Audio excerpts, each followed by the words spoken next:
Hi guys, and welcome to my channel. Today's video I'm going to be talking about my labor and delivery story or experience or whatever you want to call it. So as most of you guys know, I recently had a baby. If you don't, go look at my other videos. I have pregnancy updates during my pregnancy and some other baby related videos also. While you're there, don't forget to subscribe so that you guys can follow along for more baby updates or even just vlogging and all that fun stuff. So go do that right now. Thanks. But my labor and delivery story. I recently had a baby. He is now over a month old, a month and a week to be exact, or 5 weeks I think is the correct, yeah.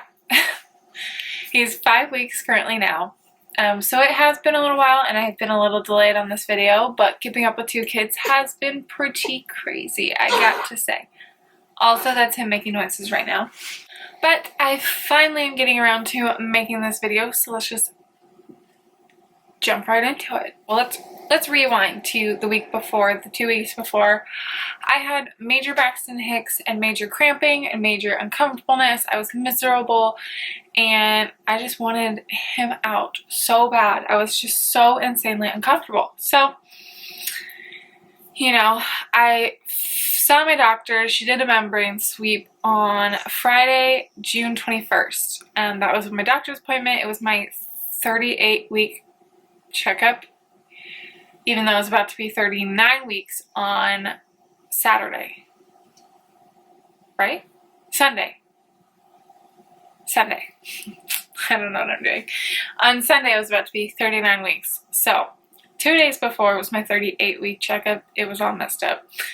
But she did a membrane sweep and said, you know, hopefully things progress and this works and this gets this baby out, because it looks like he could come pretty much any day now. So that gave me hopes, but also I didn't have any hopes. The fact that she said this, I was kind of already expecting him to be here and I didn't think I'd make it to that appointment, but I made it to this appointment. I only dilated a centimeter from the last appointment, so I was kind of disappointed and I really thought like this baby's not coming then, because he just is going to sit in here and just be stubborn. So that's what I thought was going to happen, but you know, she said he could come any day, so we were prepared to say the least. Friday, everything was normal. I felt fine. I didn't have any bleeding, anything like that, so went about my day, went to bed, and for some reason, this is like the weirdest thing, but me and Corey didn't eat dinner. We didn't make a dinner or anything like that, but I felt like I needed to eat for some reason, and I was like, you know what? I'm just gonna eat a bowl of Frosted Flakes because I just feel like for some reason I need to eat something. So obviously, I mean, I was hungry, but I also felt like I'm gonna regret it if I don't eat. So I ate a bowl of cereal, whatever, went to bed. I wake up at 4 o'clock in the morning and I don't know why I woke up. Like, I don't know if I just subconsciously woke up. I don't know if my body woke up because like I was going through pain. Like I was having a contraction when I woke up. I'm not really sure what it was, but I woke up and all of a sudden I felt a pretty painful contraction. I knew right away that it was a contraction because they were pretty intense, but like it didn't actually like hit me. So I had to like wait for a couple to like realize like, yeah, this is it, you're in labor. So honestly, I didn't even have that many or sit there for that long compared to Jameson. I sat there for an hour making sure that I was in true labor. But this one, I literally, probably 20 minutes, and then Corey was up while I was up and he was telling me to go back to sleep, get some more rest, all this stuff. I said, no, it's fine, I can't. I was like, I'm not feeling good. And he was like, what do you mean? And I was like, I think I'm in labor.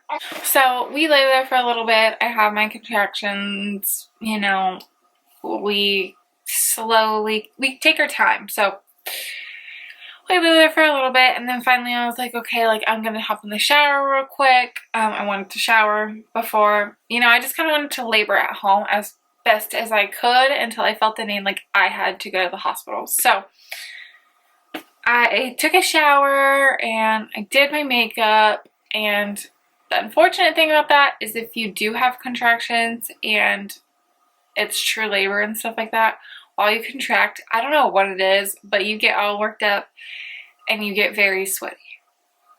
So by the time I got to the hospital, I was so sweaty. So my shower was pretty much pointless, I felt like, because I was so hot and sweaty and gross, but whatever. That's irrelevant. Didn't know that happened. But I got ready. I did a little bit of makeup, nothing crazy, like tinted moisturizer, mascara, and a little bit of my eyebrows. And I curled some pieces of my hair. I didn't curl like my whole head. So I got a labor at home a little bit, but I also was very uncomfortable and in a lot of pain during my contractions that I wanted to leave.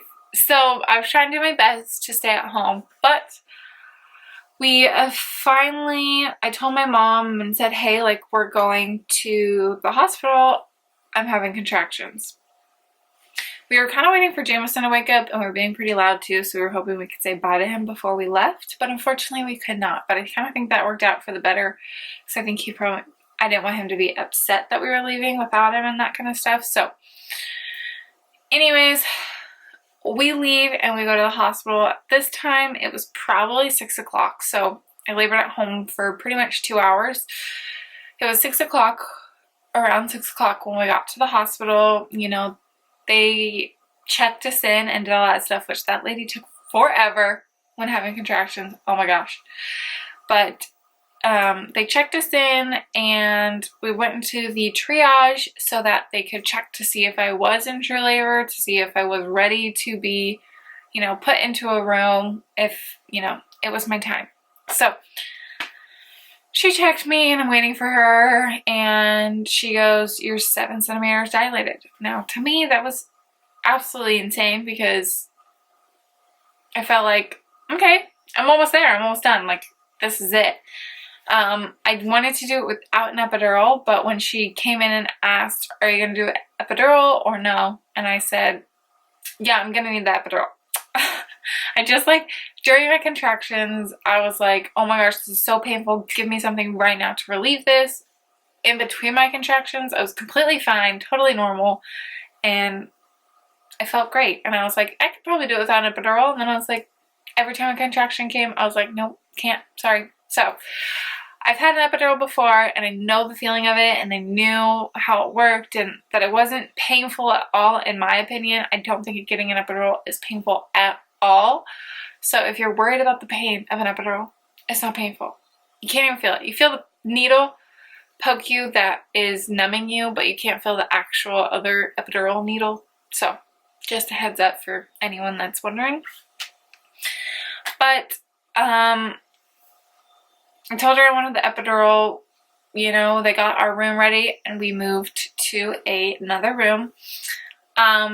When we got into this room, they basically said, we're going to have to hook up your fluids. So they did that. They kind of got all my information. You know, people are coming in and out, asking me questions, getting me set up by poking me a bajillion million times. And then once I got my fluids and everything set in, then the person, the anesthetic, I guess that's how you say it, anesthesiologist, I don't know if that's a word, the person who was doing my epidural came in to do my epidural. Did that. That was actually really hard, just because how far along I was and how bad my contractions were. To do it at that point was a little difficult, but we did it and got it done. That was pretty hard, but got it done. And then we pretty much just laid there. My water had not broken yet, but they said it looked pretty close, so they were going to give it some time. I thought they were going to give it about like an hour, hour and a half. They probably gave it like 20 minutes to see if my water broke, and it didn't, so they broke it, which, you know, can't feel, again, easy peasy. They broke my water, and then probably within like an hour later, me and Corey just kind of like, I laid there, we hung out, we were kind of trying to wrap our heads around that we were actually here, and all of this was happening so fast and going so smoothly. We were just like, this is crazy. And so we're trying to wrap our heads around the fact that we're about to have a baby for this hour that we had until boom, they come in and my nurse goes, we're going to try pushing to see where he's at and see if you're ready or not. So we do a couple test pushes, and she goes, yep, you're ready. His head's right here. So she goes, we're going to call the doctor in and you're going to start pushing. I was like, me and Corey are just looking at each other like, oh my God, I can't believe this is happening. This is absolutely insane. So probably give the doctor 10 minutes. She came in and go ahead and start pushing. Literally probably 9 pushes. I'm not even kidding you. 3 sets of 3 pushes and he was out. Just like that. He came out so fast. I literally wasn't even paying attention. I was pushing and they're like, look down, and I was like, kind of like, what? And so I looked down and he's just out, and I was just like, oh my God, he's here. That just happened so freaking fast. So everything went really smooth. You know, they pulled him out and set him on my chest. He was crying, he looked healthy, it was crazy. And then after that, they cleaned him off, you know, gave it back to us. We got to enjoy him for a second while they're, you know, fixing up meat and cleaning up and all that fun stuff. So we got to lay with him for a second and just enjoy our newborn baby, which was just absolutely insane, that because it just seriously went so fast. We got to the hospital at 6 and he was born at 9:11. So clearly we weren't there for that long. And I think I got my epidural at 7. Like literally it went by so insanely fast. To process it was just kind of like hard to do, to be honest. So afterwards they come take the baby again, you know, do all the things that they do, clean him off. I think they give him a shot, measure him, do all that fun stuff, take his footprints. Give us some time. I get cleaned up. After that, we went up to our room. So super easy. We were probably up there by noon, 12 o'clock. Not kidding. My epidural was worn off by noon. We were up in our room. We were settled. It was crazy. We got some visitors at that time. They brought us some food, which was Corey's mom and her husband. They brought us some food and hung out with us, and were the first ones to see Liam. And then for the rest of the day, my mom and grandma came, so everyone got to see him that day, and we only had to stay for one night, which is super nice. And it was just a really easy labor and delivery, and I'm so grateful that everything went so smooth and that everything, you know, it wasn't just like a, when's it gonna go bad, when's something wrong gonna happen. It really honestly went great, and I'm so grateful that it did. I was so happy that me and him were healthy, and that's pretty much it. As long as everyone's happy and healthy, that's all I care about. That is pretty much it for my labor and delivery story. Really great and smooth labor and delivery, and I'm just really grateful for it. But now it's been a month and we're still happy and healthy, and I'm just so happy that I have another little baby. I can't believe I have another little baby. I can't believe I have 2 kids already. But thank you guys so much for watching my labor and delivery story. Don't forget to subscribe down below and give this video a thumbs up, and I will see you guys in my next video. Bye! Hey, no, no.